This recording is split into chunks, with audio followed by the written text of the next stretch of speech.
on this kind of thing. And again, as you've heard me say several times, rise above the situation. How can you flip this situation on its head?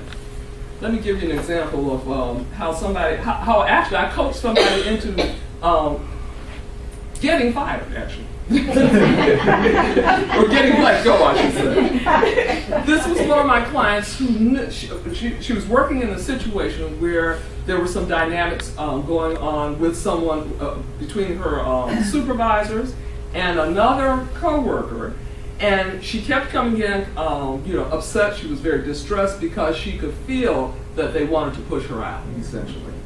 And and initially I'm listening, for all the nuances and the details. It finally became pretty much clear that they wanted her gone. However, it wasn't about her performance, really. It was really more about the dynamics in the workplace and that that they were ready for a change.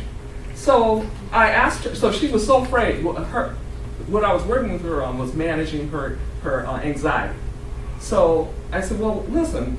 What's the worst thing that can happen? Oh, well, I can't leave right now because I don't have a job to go to, and if I don't have a job, how am I going to make it? I said, I understand that. That makes a lot of sense. I said, so why don't you do this? Since you know they want you to leave, why don't you meet with them and negotiate your departure? She thought I was crazy at first. So, however, she did follow that. She did follow my advice, and she went. The first time she went, they refused to entertain it. The second time she went, they agreed, and I think she got like a 3 or 4 month severance. So she successfully, and also she negotiated that this was no reflection on her performance, because it wasn't. So she said, and when she came back, she was thrilled because now she had gotten out of a stressful environment. Now she was getting paid to search for new employment, so she was freed up, and so it was a win-win situation.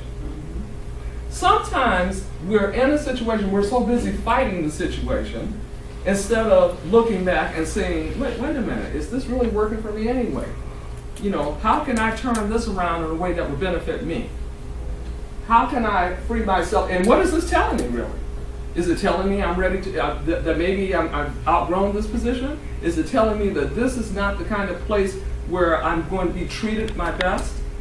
One of the exercises I give people when they come in and they tell me how miserable they are in their current employment, and however, they're afraid to move because they don't yet have another position, and they'll say, I don't know what I want to do, or I don't know. And I look at them I said, yes, you do. I said, how can you sit here and tell me and you don't know what you want to do? Who else could tell me that? So I said, now, when you say that, guess what you've done? You've slammed the door right in your own face. So I said, so let's change some language. I like the word you use because we use that word in cognitive behavioral therapy. You said, let me reframe that. Reframe means to redefine, okay? I said, I'm not challenging you. I said, but what I want you to do is to change your perception of this difficult. I said, yes, I acknowledge that you're having difficulty accessing really what you want to do or how to get there, perhaps. Maybe that's what it is. I said, but at least let's reframe it that way. I said, because when we say I have difficulty, now at least it leaves the door open, right? Has anybody ever overcome something that was difficult before? Hello. We can learn something that's difficult. We can learn how to, but when we say I don't know, you've just backed away from yourself, okay? And the answer is within. So that's the first thing. So remember, you possess your own